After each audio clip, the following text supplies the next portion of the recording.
1、本当にあった怖い話。12月の夜、もう12時を過ぎている。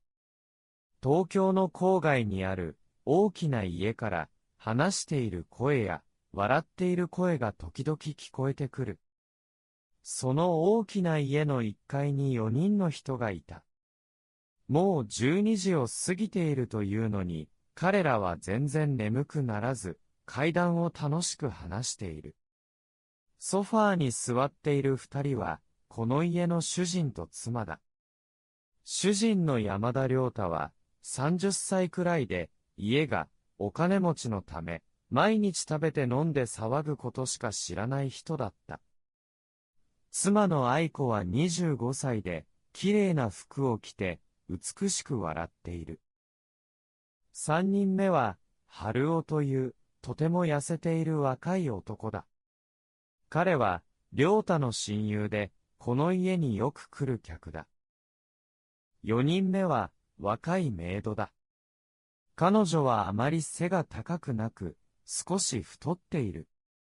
妻の愛子が最も信じている女性で、花江という名前だ。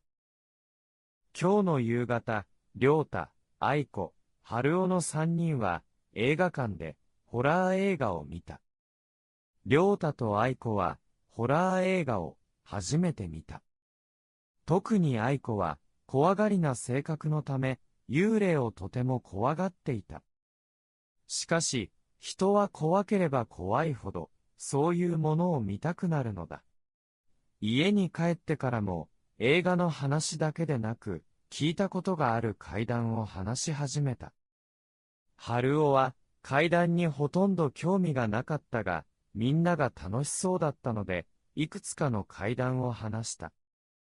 メイドの花江も怪談を楽しく聞いていた。花江は、次は私が知っている話をお話しします。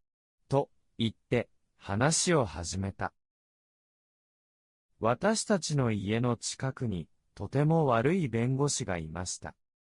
ある日、彼はお金のためにいい人を死なせてしまいました。その日から3年、弁護士はお金を持っていたので、毎日楽しく生活していました。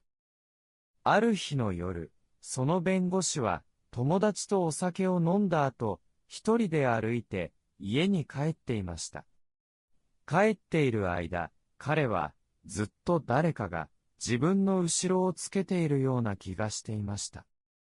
その時はもう夜の12時を過ぎていました。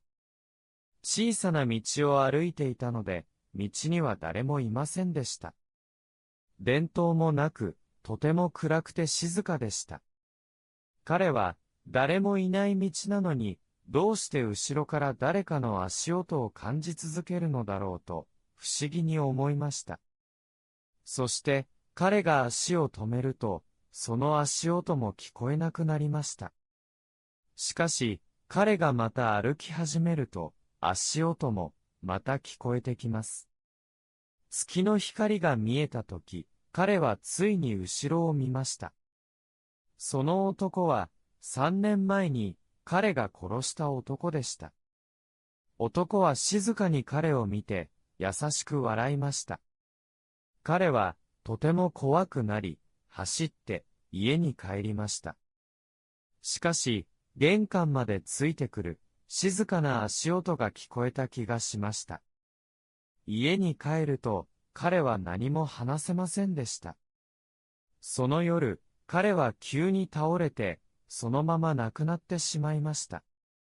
彼が亡くなった後、家族は彼の首に黒くて大きな手の跡を見つけました。彼の家族は、それは幽霊の手の跡で、彼は幽霊の手で殺されたんだと言いました。花江は最初から最後まで休まずに話をした。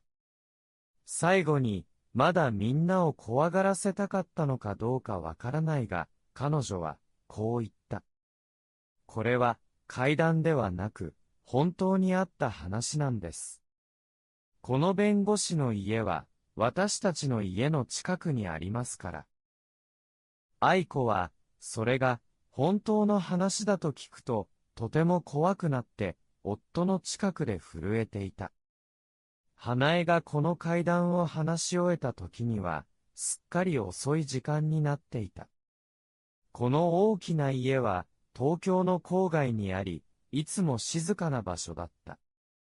しかし、話し声がしなくなった今、家の周りは特に静かだった。春男は、椅子から立ち上がり、家に帰った。花江はテーブルの上を片付けてから、3階の自分の部屋に戻った。良太と愛子も部屋に戻った。良太はとても眠かったので、ベッドに横になるとすぐに眠ってしまった。しかし、愛子は眠れなかった。彼女は怖がりな性格なのに、ホラー映画を見ただけでなく、たくさんの怪談を聞いてしまった。彼女は、外の風の音を聞きながら、部屋の中を見ていた。何かがおかしいと感じた。最後に、花江が話した幽霊の手の話が忘れられずにずっと頭の中で思い出されていた。